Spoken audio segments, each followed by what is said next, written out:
സംസ്ഥാനത്ത് 80% കിണറുകളും മലിനമെന്ന് CWRDMന്റെ പഠന report. 50% കിണറുകളിലും coliform ബാക്ടീരിയയുടെ സാന്നിധ്യമുണ്ടെന്നും പഠന റിപ്പോർട്ടിൽ പറയുന്നു. നമ്മളെല്ലാത്തിനും ഡിപ്പെൻഡ് ചെയ്യുന്നതെന്ന് പറയുന്നത് കോർപ്പറേഷൻ ടാപ്പിനെയാണ്.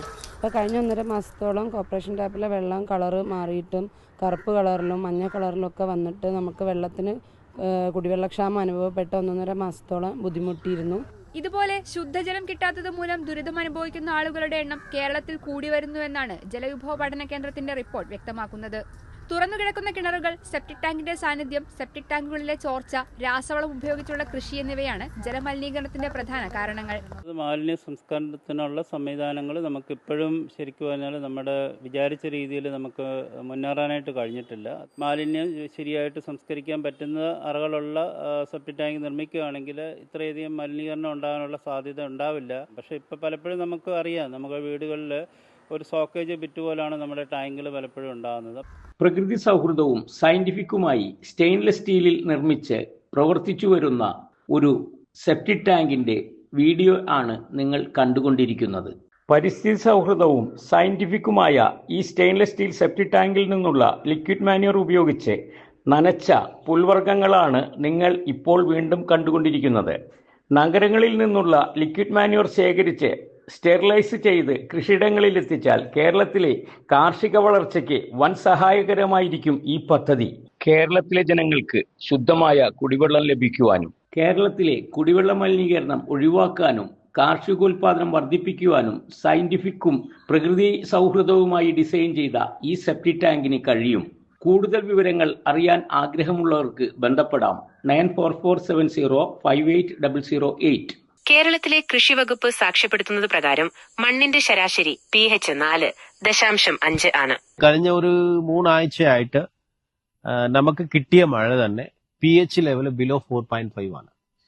അപ്പോ ആസിഡ് ട്രെയിൻ ആണ് പെയ്തേക്കുന്നത്. മിക്കവാറും എല്ലാ മണ്ണിലും ഈ കോളി, മനുഷ്യ ശരീരത്തിൽ അത്യധികം തീവ്രതയുള്ള ആസിഡ് ഉൽപ്പാദിപ്പിക്കുന്ന H. പൈലോറി, അയൺ ബാക്ടീരിയ എന്നിവയുടെ വിസർജ്യമായ എണ്ണപ്പാടയും ഉണ്ട്. ഈ pH 4.5 ഉള്ള മണ്ണിൽ നിന്ന് മനുഷ്യ ഉപയോഗത്തിന് ഗുണമേന്മയുള്ള കുടിവെള്ളം ലഭിക്കുമോ? കേരളത്തിലെ കൃഷിവകുപ്പ് സാക്ഷ്യപ്പെടുത്തുന്നത് പ്രകാരം മണ്ണിന്റെ ശരാശരി pH 4.5 ആണെങ്കിൽ ആ മണ്ണിൽ നിന്ന് മനുഷ്യ ഉപയോഗത്തിന് ഗുണമേന്മയുള്ള കുടിവെള്ളം ലഭിക്കുമോ? ഇന്ത്യൻ സ്റ്റാൻഡേർഡ്സ് BIS അനുസരിച്ച് കുടിവെള്ളത്തിന്റെ pH നില 6.5 മുതൽ 8.5 വരെയാണ്.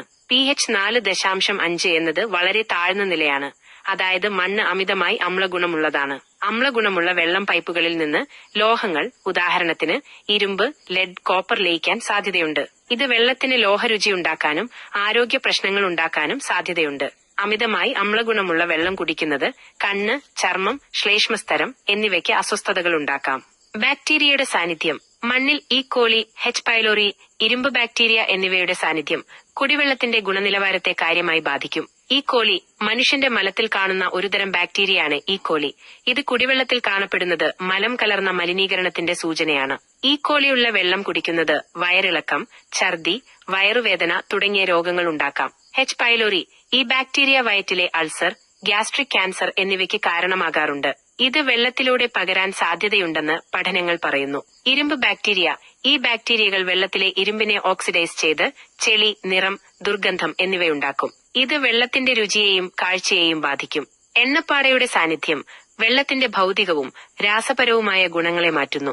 ഇത് വെള്ളത്തിന്റെ രുചി, മണം, നിറം എന്നിവയെ ബാധിക്കാം. കൂടാതെ ഇത് ആരോഗ്യത്തിന് ഹാനികരമായ രാസവസ്തുക്കളുടെ സാന്നിധ്യവും സൂചിപ്പിക്കാം.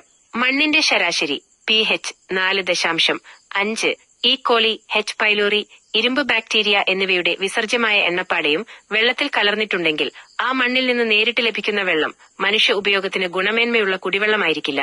ഈ വെള്ളം കുടിവെള്ളമായി ഉപയോഗിക്കുന്നതിന് മുമ്പ് pH ക്രമീകരിക്കുക, ബാക്ടീരിയകളെ നീക്കം ചെയ്യുക, മറ്റ് മാലിന്യങ്ങൾ ശുദ്ധീകരിക്കുക തുടങ്ങിയ കാര്യക്ഷമമായ ശുദ്ധീകരണ പ്രക്രിയകൾ ആവശ്യമാണ്.